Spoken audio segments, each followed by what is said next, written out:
بسم اللہ الرحمن الرحیم۔ حضرت اوس بن خولی رضی اللہ تعالیٰ عنہ مدینہ کا وہ انصاری جو حضور صلی اللہ علیہ وآلہ وسلم کی لحد میں اترا۔ یہ کہانی ہے ایک انصاری صحابی کی، خاموش مگر عظیم، ایک ایسا مرد مومن جو جنگ بدر میں ثابت قدم رہا، اور پھر وہ لمحہ آیا جب اللہ کے محبوب کے جسد ازدر کو لحد میں اتارا گیا۔ تب ایک دل کی تمنا لبوں تک آئی، یا علی مجھے بھی اترنے دو، میں بدری ہوں۔ یہ تھے حضرت اوس بن خولی رضی اللہ تعالی عنہ۔ تعارف و پس منظر: مقام مدینہ منورہ، انصار کا قبیلہ۔ صفات: وقار، خاموشی میں عظمت، عمل میں اخلاص۔ ایمان: مدینہ میں اسلام کی کرنیں پھیلیں تو اوس نے ایمان قبول کیا، ایمان ایسا جو نعرے نہیں کردار سے پہچانا گیا۔ مدینہ بدل رہا تھا، کفر کے بادل چھٹ رہے تھے، اوس کے گھر کی فضا میں سکینت اترتی جا رہی تھی۔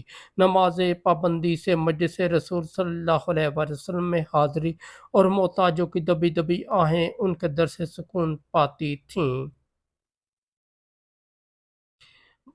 باب اول: عہد وفا۔ جنگ بدر کی صبح، رمضان کی ٹھنڈی صبح، 313 اہل ایمان اور سامنے ایک لاؤ لشکر۔ اوس نے اپنی تلوار پر ہاتھ رکھا، دل میں یقین تھا، نصر من اللہ و فتح قریب۔ میدان بدر میں جب صفیں بندھی تو ان کی نگاہ آسمان پر تھی، اور قدم رسول کریم صلی اللہ علیہ وآلہ وسلم کے حکم پر، نہ خوف نہ تردد، بس عاجزی اور توکل۔ بھائی، آج اگر ہم ڈگمگا گئے تو کل ایمان کی روشنی کون بچائے گا؟ ساتھی، اوس ہم پیچھے ہٹنے والوں میں سے نہیں، رسول اللہ ہمارے بیچ میں ہیں اور یہی ہمارا حوصلہ ہے۔ دن ڈھلا تو اللہ کی نصرت ظاہر ہو چکی تھی، اوس کے ہاتھوں میں لرزاہٹ نہیں، شکر تھا وہ بدری کہلائے، اور اللہ کے ہاں بدریوں کا مقام کیا ہے یہ اللہ جانتا ہے اور اس کا رسول۔ مدینہ کی گلی، رحمت کی چھاؤں۔ جنگ کے بعد بھی اوس کا جہاد جاری رہا، جہاد بن نفس، یتیموں کے سر پر ہاتھ، مسکینوں کے لیے در کھلا۔ وہ کم بولتے، زیادہ کرتے، مسجد نبوی کی صف اول میں اکثر ان کی موجودگی رہتی، مگر شہرت سے دور۔ بیٹا یہ کھجوریں لے لو، اور ہاں کبھی دل اکیلا محسوس کرے تو مسجد آ جانا، ہم مل کر قرآن سنیں گے۔ یہ ان کی دنیا تھی، محبت بانٹنا، لوگوں کو رب سے جوڑنا، اور ہر قدم پر رسول اللہ صلی اللہ علیہ وآلہ وسلم کی سنت کو زندہ کرنا۔ وہ عظیم دن، حضور صلی اللہ علیہ وآلہ وسلم کی تجہیز و تکفین۔ مدینہ پر وہ گھڑی آئی جسے کبھی یاد بھی کرنا مشکل ہے۔ ربیع الاول کی 12 تاریخ، گھر گھر سے رونے کی آوازیں، آنکھیں اشک بار، دل ٹوٹے۔ رسول اللہ صلی اللہ علیہ وسلم کے جسد اطہر کی تجسین و تکفین کا مرحلہ آیا۔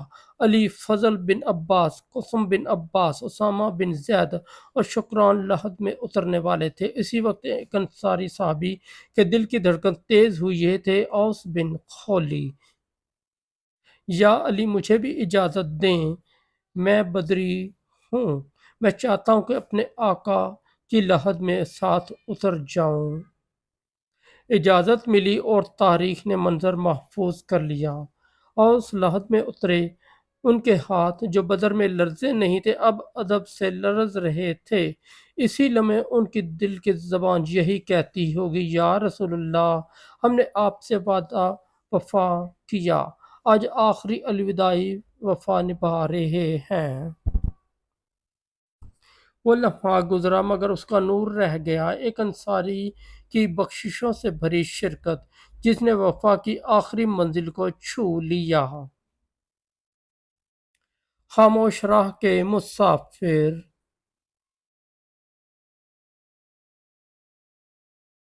حضرت اوس کی زندگی کی سادگی ہی ان کی عظمت تھی، نہ خطبوں کی گونج، نہ مارکوں کی فہرست، بس اخلاص۔ جب کوئی صحابی بدری کہلاتا تھا تو لوگ احترام سے نظریں جھکا لیتے تھے، اور اس نے اپنا حصہ شہرت میں نہیں آخرت میں رکھا۔ اے اللہ، میرا نام ان لوگوں میں لکھ دے جنہیں تو جانتا ہے، خواہ زمین والے نہ جانیں۔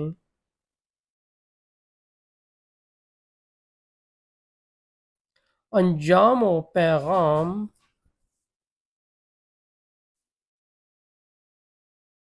حضرت اوس بن خولی ہمیں یہ سکھاتے ہیں کہ دین کی خدمت کے لیے آواز بلند کرنا ضروری نہیں، دل کی سچائی اور قدموں کی استقامت کافی ہے۔ بدر میں ثابت قدمی، مدینہ میں خدمت خلق اور لحد میں وفا، یہ تین نقش ہمیشہ کے لیے ہماری راہ روشن کرتے ہیں۔ سبق: شہرت نہیں، اخلاص مانگا گیا ہے۔ مشکل گھڑی میں ثابت قدمی رب کی نصرت کو بلاتی ہے۔ اہل ایمان کی عزت ان کے اعمال سے ہے، نہ کہ محض نام سے۔ رسول اللہ صلی اللہ علیہ وسلم سے محبت کا اصل بیان سنت پر عمل اور امت کی خدمت ہے۔ اختتامی دعا: اے اللہ، ہمیں حضرت اوس بن خولی رضی اللہ تعالیٰ عنہ کے اخلاص، وفا اور خدمت کے رنگ سے حصہ عطا فرما، خاتمہ بالخیر نصیب کر اور ہمیں نبی کریم کی سنت پر زندہ رکھ۔ دوستو، اگر آپ کو ہماری سٹوری اچھی لگی تو ہمارے اس چینل کو سبسکرائب کر دیں، اس ویڈیو کو لائک اور دوستوں کے ساتھ شیئر کر دیں۔ بہت شکریہ۔